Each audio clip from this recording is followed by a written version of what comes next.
Hey everybody, HomeSliceHenry here, and in today's video, I'm going to be showcasing a Pokemon that got massively improved by the Season 24 balance update for Go Battle League, and that is Shadow Murkrow. These battles were submitted to the channel by a member of the community, Bear Don't Care, so many thanks for the battle submission. Now, Shadow Murkrow is a dark and flying type Pokemon with the moveset of Peck, which is obviously now Shadow Claw, Foul Play, and Drill Peck, which gets more damage this season. Now, it has a stat product in the 1500s, so it's very glassy, but this trainer went on a nice run with a triple steel team with Thunderfang Steelix and Shadow Primeape. So without further ado, let's hop into the matches, and let's go Shadow Murkrow. Hopping into the first match, picking up a pretty okay lead, Shadow Steelix into Dusclops. Dusclops does end up throwing on alignment. Steelix very happy to get a free Thunderfang, but the reason they threw on alignment is they actually have Fire Punch. Fire Punch hitting for super effective damage onto that Steelix. They now connect with a Shadow Punch, and Steelix will look to get some big damage landed as it full sends the Earthquake. Earthquake will land, getting Dusclops low. In comes Shadow Primeape, unable to get the Karate Chop down due to the fact that it is double resisted. Primeape no shields the Shadow Punch, able to Karate Chop down after that move lands, and now Primeape has a lot of energy. In comes a Shadow Marowak. Primeape going for the Rage Fist bait. The Rage Fist bait is successful. Can Primeape hang on? Yes, it can. Primeape on 1 HP makes it to the Ice Punch. Boosted Ice Punch KOs the Marowak, and in the back is Empoleon. Empoleon now going to be answered with the Shadow Murkrow. With Peck being a Shadow Claw clone, that means Murkrow is very spammy. As you can see though, it's also very, very glassy. Steel Wings already have gotten through about 2/3 of this Pokemon's health bar. Foul Play lands, nearly picking up the one-hit KO. Empoleon survives on very low HP just to get pecked down, and that's a good game. We move to match number 2, and it's the same lead as before, Steelix into Dusclops. Surely this Dusclops does not have Fire Punch. They throw on 4 though, so we'll have to see, is it another Fire Punch or no, it is not. They are running the more standard set with Shadow Punch. These are early days of the season, so we will see opponents like throw an alignment and run some anti-meta stuff a bit more frequently than we typically do as the season progresses. Either way, 2 Shadow Punch is not a big problem for the Steelix, but having the Earthquake shielded is a little bit uncomfortable. In comes Shadow Primeape. Primeape, as it did in match number 1, is going to no-shield and then launch this Rage Fist. This is a Shadow Rage Fist into Dusclops. Dusclops will hang on. Dusclops, unfortunately, is able to make one final charge attack, and the opponent got so much value out of this Dusclops. Opponent switches into Marowak, and who made the video? Dusclops Marowak, boosted Ice Punch, does get shielded, but now out comes Murkrow. Murkrow will look to shield up this Rock Slide, as it would easily one-shot the very glassy Murkrow, and now Murkrow can look to massively overfarm. Murkrow going to full send this Drill Peck. Drill Peck easily going to be sending Marowak back to the Pokeball. Is it going to be Empoleon in the back once again? Opponent sends out the Empoleon, so someone definitely must have made a video. The same team twice in a row back to back. Look at the Foul Play damage. In comes Steelix to snipe down Empoleon. Dusclops gets farmed as well. Back-to-back wins against that exact same team. We move to match number 3, and we finally do not see the Dusclops lead, but Dusclops would be preferable to seeing a Mudslap Nidoqueen. Opponent sends Dedenne into the Primeape safe swap, but Dedenne is pretty far behind in terms of energy. Primeape's 8-turn pacing is going to make things very uncomfortable for the Dedenne. Dedenne can boost itself up with Parabolic Charge, but with these Rage Fist boosts, the Primeape does a great job of still hitting for a lot of damage. Dedenne will put up a shield. It's going to be a race to the charge move, and Primeape wins charge stack priority. This Rage Fist will knock out Dedenne. Dedenne forced to burn the final shield, and I love the decision to no shield, because this should set up a massive farm for Steelix. Steelix can Thunderfang all the way down, and then Earthquake that Nidoqueen to just fully one-shot them. Clearly, switch advantage was important to this trainer. They invested both shields for swap, but unfortunately for them, switch advantage and keeping it means they just give Steelix a full farm down. This is going to be good night Nidoqueen as it re-enters the field just to get smacked with an Earthquake. What do they have in the back? In the back is Dartrix, and Murkrow up a shield can close out this game. Murkrow gets to the Drill Peck. This is super effective damage onto the Grass-type Dartrix. It just cleanly KOs, and that's game over. We see a more neutral lead in the next match, Shadow Steelix into Galarian Corsola. Obviously having Crunch would be nice as the Steelix, but it's still not a bad spot to be in. Preferably, you would much rather have the Corsola aligned onto the Murkrow, but unless you end up giving up Swap, that's not necessarily going to happen. Steelix, no shields the Nightshade, will look to land this Earthquake. Earthquake won't KO Corsola, it's very bulky, but it will get them deep into the red. Corsola puts up a shield, in comes Shadow Primeape, and Primeape will immediately give that shield right back. Primeape very fast charging, out comes Dedenne, and it was very important to switch out, bait out the Dedenne, and then hopefully Murkrow can put in work in the endgame. This opponent was faster on their counter swap than the previous Dedenne, which means Primeape will not be able to make a play for alignment. Instead, it's going to be the Steelix show. Steelix gets to the Psychic Fangs, but unfortunately loses charge stack priority. Parabolic Charge will not be enough to knock out, but getting through the remainder of this Dedenne's health bar is going to be difficult. In comes the Murkrow. Murkrow going to try and peck down, but unfortunately the peck down is unsuccessful. Murkrow forced to burn the final shield on a Parabolic Charge. In the back is Empoleon, and it looks like this game will end in a loss. Murkrow up energy is an absolute terror, but now we see if it's ever down energy or down a shield, and it was down a shield in this endgame. It just cannot quite one-shot the Empoleon. Empoleon hangs on. Hydro Cannon will KO the Murkrow. In comes Steelix. Steelix can't quite get the Thunderfang down, and Empoleon will win the game. Tough opponent in the next match. It's a regional champion, and it's a bit of an interesting lead, leading into Togekiss with the Thunderfang Steelix. Now, Steelix will obviously be immediately under pressure from a super effective Aura Sphere. It doesn't one-shot, but it's definitely going to hurt. Opponent uses this opportunity to send in Quagsire. Quagsire immediately firing off the Aqua Tail, and Primeape is forced to no-shield. Primeape does survive, but not by much, and Primeape will now get to bluff a close combat. The Rage Fist is shielded. Can Primeape get one final move? It looks like it could have, and that forces the opponent's hand. This Quagsire is so strong into this entire team. Now in comes Murkrow. Murkrow goes for the Drill Peck in case the opponent throws the Aqua Tail instantly, but they don't. Instead, they will shield up the Drill Peck and at the very least bluff a Stone Edge. Stone Edge would probably KO 3 Murkrow, so Murkrow will put up a shield just to get baited with the Aqua Tail. In comes Togekiss. Togekiss unable to reach the Aura Sphere as Murkrow outpaces, and Drill Peck will be enough to knock out. But the opponent, if they want to, can send back in the Quagsire. Quagsire will outpace and at minimum get to an Aqua Tail. There's the switch into the Steelix, trying to snipe down with the Psychic Fangs, but unable to do so before the Aqua Tail connects.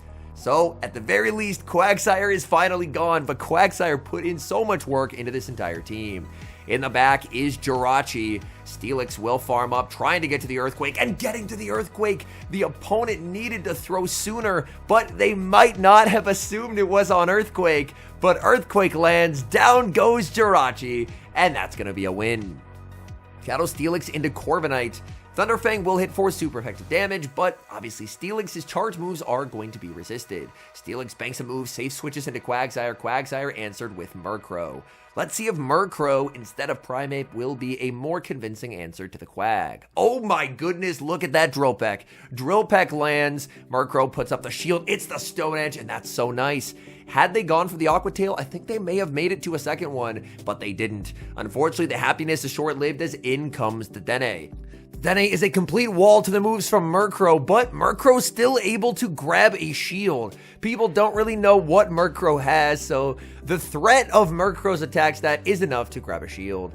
In comes Corviknight. Corviknight now has enough for a payback. Payback will not knock out, but it will do quite a lot of damage.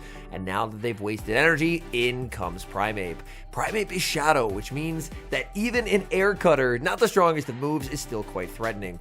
Primeape will immediately fire off this Rage Fist. Rage Fist, full charged, shielded up by the Corviknight, but Corviknight just simply cannot outpace here. Corviknight is going to get knocked out by the Rage Fist, and now there's a +2 Shadow Primeape on the loose.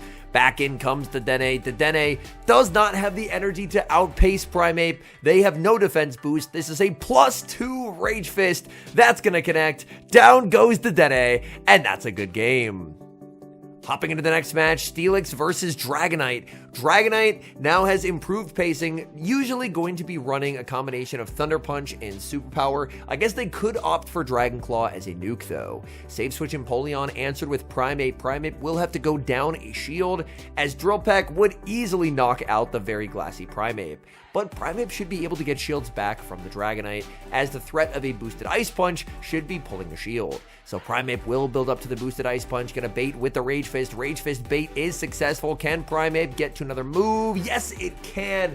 I wasn't sure if Primeape was going to hang on, but it barely does, making the Ice Punch, forcing the final shield as it finally gets Dragon Breath down. Dragonite will get to land a superpower, but Steelix can survive this, so Steelix will no shield. It does not survive it by much.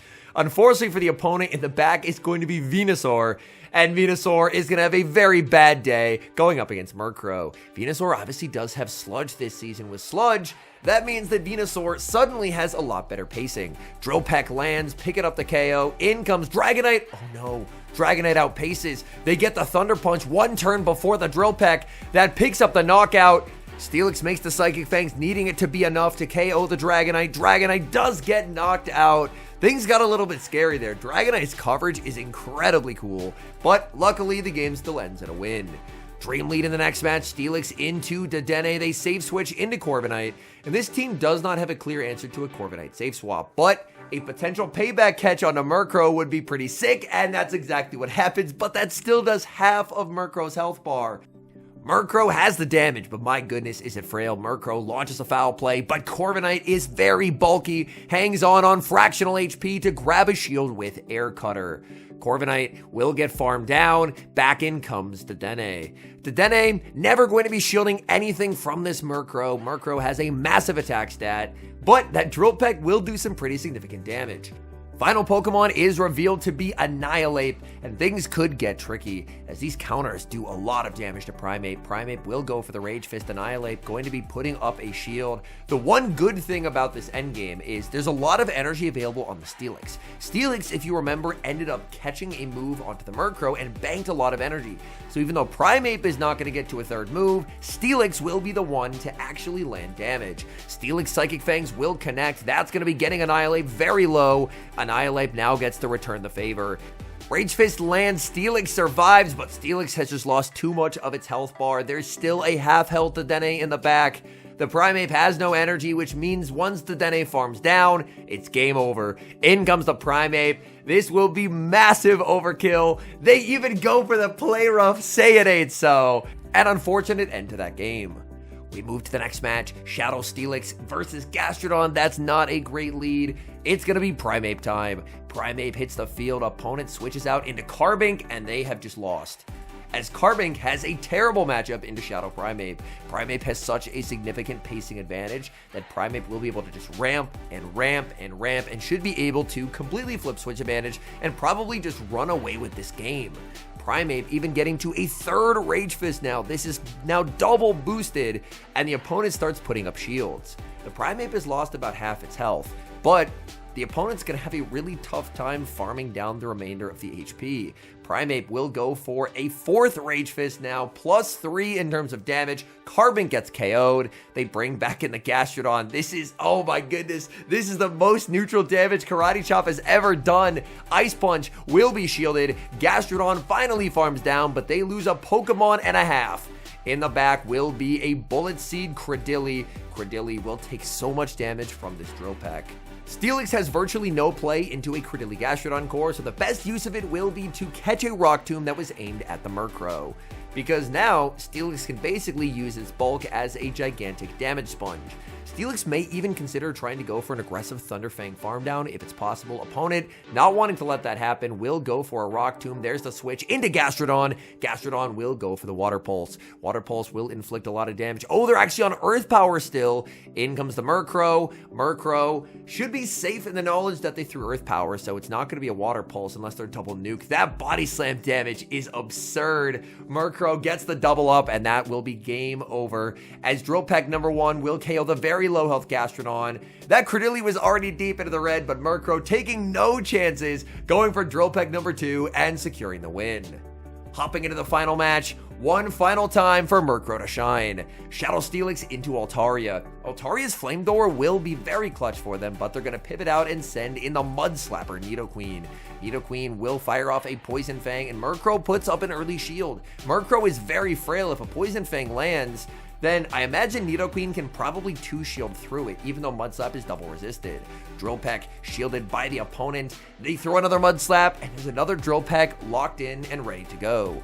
That will be no shielded. Now the opponent can look for an aggressive farm with the Altaria. Altaria can shake off this Drill Peck damage and look to connect with a Flamethrower onto Steelix. Oh my goodness, they don't shake off that damage nearly as well as I was expecting. In comes the Steelix, and this will be the Flamethrower. Flamethrower is going to do a lot of damage to that Steelix. In the back is Annihilape. I love the decision to stay in here with the Steelix and go for the Psychic Fangs. Psychic Fangs is going to grab the shield, and now Shadow Primeape can clean up this game with a Rage Fist. Rage Fist already does a ton of damage, Shadow Primeape versus Shadow Annihilape, and now Primeape will as well ensure that it's farming up to the back-to-back moves. Great energy management here. Rage Fist KOs Annihilape. A Rage Fist could have KO'd the Altaria, but looking to end the video with a flourish. Boosted Ice Punch, down goes Altaria, and that's a good game. All in all, Shadow Murkrow looks to be a very fun Pokemon to use. A concern that I had with it coming into the season was how frail it is, and I think that concern definitely holds up. This is a Pokemon that if you're able to get a shield advantage or an energy lead on it, it can output some serious damage. Its charge moves hit incredibly hard. However, 1500 stat product means that if you end up being in a situation where you're at a disadvantage, and we saw that a couple times in these battles, if you're down a shield, if you're down energy, then the Murkrow, unfortunately, will faint to just about any charge attack that gets thrown at it. So it's a high-risk, high-reward pick. To me, I don't see this as a top meta pick, but I think it's really fun anti-meta. Whereas if you don't prepare for a Murkrow, and to be honest, a lot of teams that I've been posting recently and will post within the next few days are pretty weak to Murkrow, then Murkrow can completely run away with games. So, in conclusion, I think it's a really cool change. I like seeing glassy Pokemon get more viability. I don't think this is a must-build Pokemon by any means, but if you already have one built, it's really funny to see a Pokemon as tiny as Murkrow get to take down these giant meta Pokemon that are oftentimes like 5 or 6 times its size, and there's just this little crow standing on the battlefield hurling Drill Pecks at everything.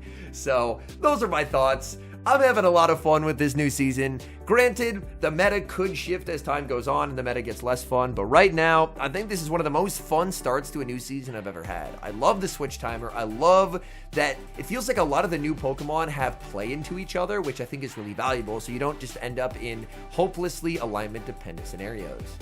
Anyways, thank you guys so much for watching. If you enjoy watching content like this, please do consider leaving a like on the video and subscribe to the channel if you haven't. And a special thank you as always to our channel members here on YouTube. The support you guys provide is genuinely so appreciated. So thank you guys oh so very much. And until next time, I've been HomeSliceHenry.